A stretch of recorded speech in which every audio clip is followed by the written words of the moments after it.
നമസ്കാരം. എല്ലാവർക്കും നല്ലൊരു ദിവസം നേരുന്നു. ഇന്ന് ഞാനൊരു വീഡിയോ ഇട്ടായിരുന്നു. അതിൻ്റെ തുടർച്ചയായിട്ടല്ല, എന്നാലും ഒരു ലിങ്ക് ഉണ്ട് അതിന്.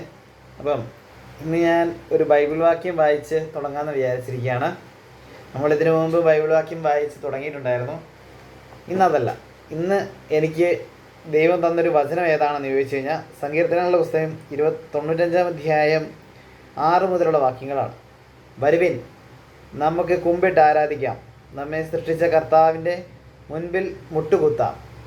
എന്തെന്നാൽ അവിടുന്നാണ് നമ്മുടെ ദൈവം, നാം അവിടുന്ന് മേയ്ക്കുന്ന ജനവും അവിടുന്ന് പാലിക്കുന്ന അജഗണം.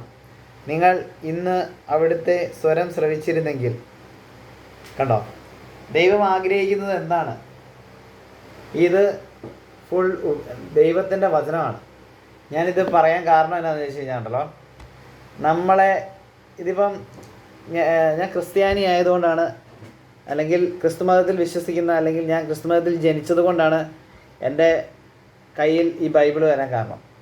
അതുപോലെ തന്നെ നിങ്ങൾ ഈ കേട്ടുകൊണ്ടിരിക്കുന്ന ഓരോ വ്യക്തികളും ഏത് മതത്തിൽപ്പെടുന്ന ആൾക്കാരായാലും അതിനകത്തെ ഖുറാനിലായാലും അതുപോലെ തന്നെ മഹാഭാരതം, ഭഗവത്ഗീത, ഇതിലെല്ലാം ഉള്ള നന്മകളെ നമ്മൾ കണ്ടെത്തുക. ദൈവം, ഞാൻ പണ്ടും പറഞ്ഞിട്ടുണ്ട്, ദൈവം എല്ലാവർക്കും വെവ്വേറെയല്ല. ഓരോ മതത്തിന് ഓരോ ദൈവമെന്ന് പറയുന്നത് ശരിയല്ല. ഓരോ മതവും ദൈവത്തെ കാണുന്ന രീതി പലതാണ് എന്നാണ് എനിക്ക് തോന്നിയിട്ടുള്ളത്. അതിനനുസരിച്ചുള്ള ആരാധനക്രമങ്ങളും എല്ലാമാണ് നമ്മൾ കാണുന്നത്. എന്നിരുന്നാലും ദൈവം ആദ്യം നോക്കുന്നത് നമ്മൾ ഏത് മതത്തിൽപ്പെടുന്ന ആളാണ് എന്നല്ല.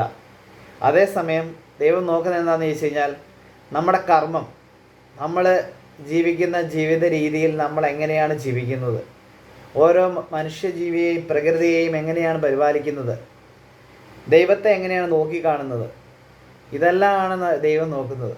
ദൈവം നന്മയാകുന്നു. അതുകൊണ്ട് നമുക്ക് നന്മ പ്രവൃത്തികൾ ചെയ്ത് ദൈവത്തോട് കൂടുതൽ അടുക്കാം. പിന്നെ നമുക്ക് ഒരു പ്രകാശമായിരിക്കും. നമ്മൾ കണ്ടുമുട്ടുന്ന ഓരോ വ്യക്തികളിലേക്കും ആ പോസിറ്റീവ് എനർജി നമുക്ക് കൊടുക്കാനുള്ള ശേഷി ഉണ്ടാവും.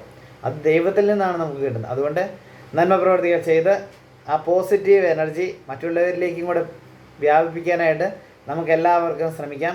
അതിനായിട്ട് സർവേശ്വരൻ നമ്മളെല്ലാവരെയും സമൃദ്ധമായി അനുഗ്രഹിക്കട്ടെ. നിത്യം പിതാവും പുത്രനും പരിശുദ്ധാത്മാവുമായ സർവേശ്വര എന്നേക്കും. ആമേൻ. Thank U.